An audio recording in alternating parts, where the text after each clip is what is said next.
We all dream of becoming a millionaire, to be worth $1 million. It's something that many of us can't even comprehend. Well, what about investing $1 million? What if you had $1 million in the bank and you had to invest it, or you could invest it? What would you do with that money? Recently, I was contacted by a subscriber, and this subscriber wanted to know how to invest $1 million. Well, there was one little small twist to that. And we're gonna find out what that twist is right now. What's going on, y'all? Welcome to Wealth Hacker Labs. This is the channel dedicated to teaching you new ways to grow wealth that is not taught to you in schools or by your parents. I am your host, Jeff Rose, and today we're talking about investing $1 million. Now, for many of you, investing $1 million isn't on your radar yet. It might seem like you'll never get there, but if you're watching this channel and you subscribe, guess what? Eventually you will become a millionaire. You just gotta practice the wealth hacker principles, because that's what this channel is all about. But in this case, this subscriber didn't want to just invest $1 million. They gave me a bit of a curveball. For whatever reason, this person wanted to invest $1 million, but they didn't want to involve the stock market. Now, I'm not really sure why this person wanted to avoid the stock market with their $1 million they wanted to invest, but I really like that question, especially for this channel, because that is what wealth hacking is all about. Yes, you can make a solid return investing in the stock market, but it's not the only way to build your wealth or hack your wealth. In fact, many of the successful entrepreneurs and business owners that you look up to, that you admire, they have achieved their wealth status by not just investing in the stock market. So you think of like the Warren Buffetts and the Gary Vaynerchuks and the Tony Robbins and the Bill Gates and the Jeff Bezos. All of these types became successful and wealthy not just from stocks. In fact, many of them built their wealth from the 7 different ways that I'm going to share with you today that you can invest that does not involve the stock market. So let's go ahead and break down what those 7 different ways are right now. The first way that you can invest your money that does not involve the stock market is by far the most boring one, but it is in a way that you can invest and make a little bit of money, and that is investing your money into an online bank. Now, with online banks, that means you could do a savings account, you could do a money market account, you could do a CD, a certificate of deposit. With online banks, traditionally, you're going to make more money than you would get with a brick and mortar bank. Mostly because they don't have all their different branches, all their different locations, all that overhead that goes along with running that bank. Yes, they have their headquarters. Yes, they have their corporate offices. So there are expenses with an online bank, but still you can make more than what you can get typically with a brick and mortar bank. For example, you can open an account with Capital One 360 and they're going to pay you 2% on your money. Now, I know 2% is not going to make you wealthy, but if you look at the bank wherever you have your money right now, chances are you're probably not even making 0.25%. So if you're making 2%, we're talking 8 times as much as what you're getting from your current bank. Another example is Marcus by Goldman Sachs. You can take out a 12-month CD that's going to pay you 2.75% on your money. With other banks, you'll be lucky to get 2%, especially for that short term of a CD.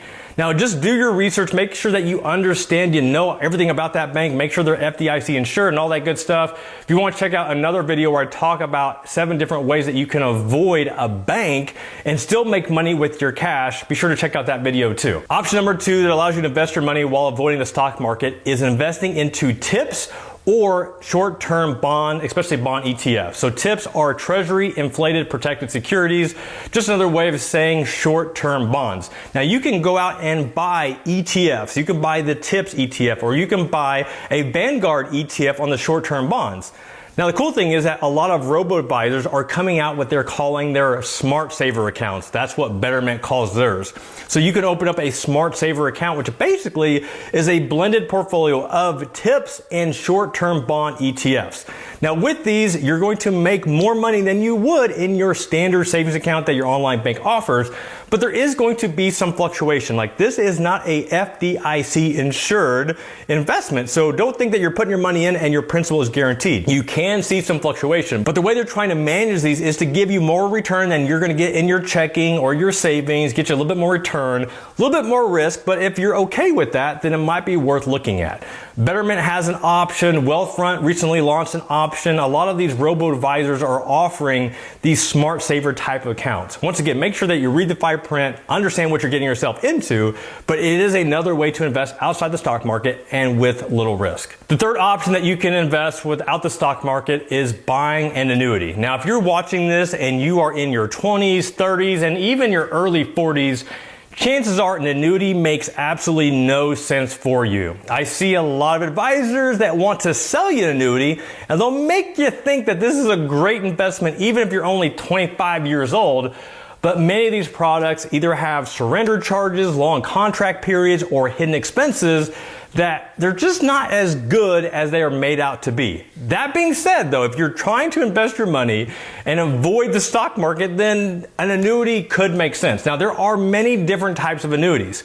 You could do a fixed annuity. Now, with a fixed annuity, it's very similar to a CD in the sense that you're getting a fixed interest rate.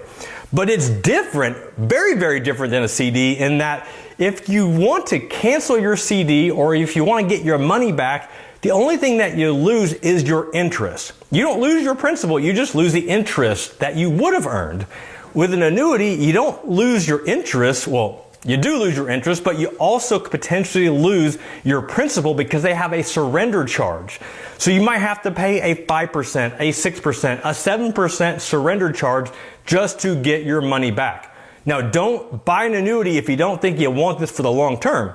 Make sure, once again, you understand what you're getting yourself into. With an annuity, you're going to have to sign all this paperwork, all this documentation, and it's going to be paperwork overload. So once again, make sure that you know what you're getting yourself into before you sign the dotted line. Other types of annuities that will probably be pitched to you are variable annuities, which are absolutely horrid. Avoid variable annuities. They are like the life sucker of hidden expenses. If you don't believe me, watch another video where I talk about variable annuities and why I hate them so much. Another annuity that you'll be pitched is a fixed index annuity. These are a little bit better, but once again, you're being locked in for a very long contract period. And if you don't need guaranteed income, which if you're watching this channel, chances are you're younger, so retirement and fixed income retirement is nothing that you care about. So these are type of annuities for you just want to avoid. But once again, this person is asking me how to invest while avoiding the stock market. So just because of that, that's why I have to talk about annuities. So you get where I'm coming from. All right, the next option, investing outside the stock market, is life insurance. Whew, I know. Investing, life insurance, like, does that even make sense? That just seems like an oxymoron, right? So yes, life insurance could be an investment. You know, if you've talked to an insurance agent, chances are they try to pitch you whole life insurance. Maybe they try to pitch you index universal life insurance. If you want to invest your money, invest with quotations and put it into something that's safe. Just remember that the first several years of owning this product, all your money that you're putting in is going towards the cost of insurance. By the time you actually make any return, we're talking several years down the road, could be 5 years, could be 10 years, before you're actually making any money on the money that you put in on your principal. Also, you have the cost of insurance. So the cost of insurance is going to eat away at any potential return. Also, be careful how the insurance product is being pitched to you, because I've heard several cases where they'll come to you and say, hey, we've got this insurance product that's paying you a 6% dividend.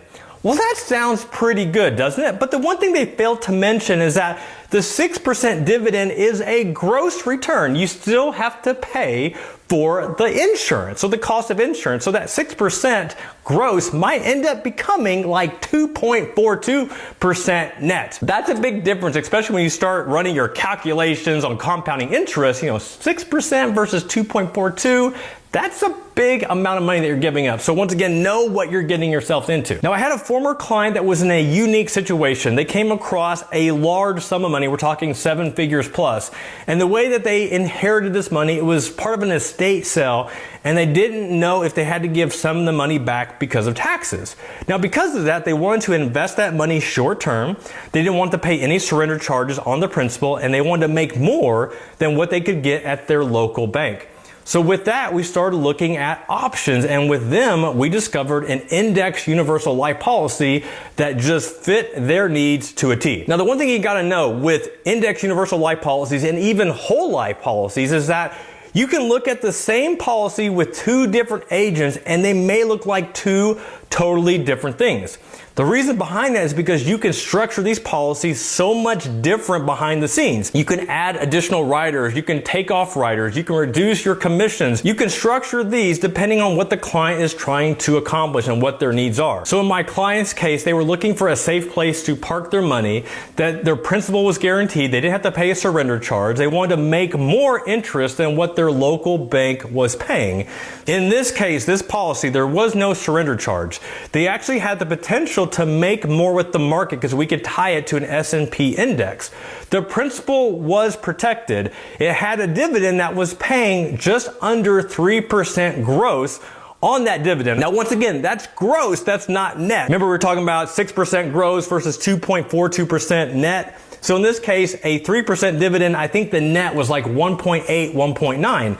Now, this was a few years ago, so the fact that you can make almost 2% as opposed to like 0.05% that their bank was offering, it just made a lot of sense for their money. And in fact, the 3 years that they had it, they ended up averaging, I think it was anywhere between 5 to 6% because the market had done well.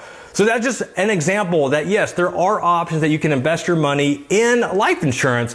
You have to know what you're getting yourself into. You got to make sure that you trust that agent. Make sure that they've explained everything, that you understand it to a T. Now, the fifth option of investing your money outside the stock market is in investing into a private business. Now, let's just be straight up. This is a lot more risky than putting your money in a S&P 500 ETF. So if you're investing into a private business, I mean, yes, the returns could be phenomenal. You can also lose your shirt. You could lose every single penny that you put into it. But if you look at successful entrepreneurs, you look at Gary Vaynerchuk, for example, he's talked about all the tech companies that he's invested into as an angel investor and has made hundreds of thousands, if not millions of dollars by putting a small investment in.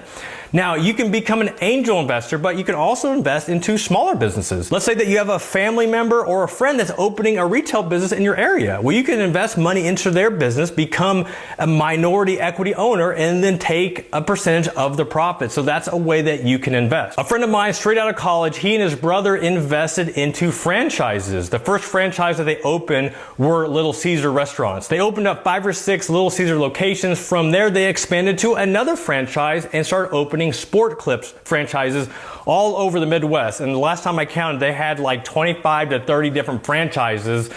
All these combined, I mean, they're doing very, very well. But that's just another example that you can invest your money not into the stock market, but into a private business.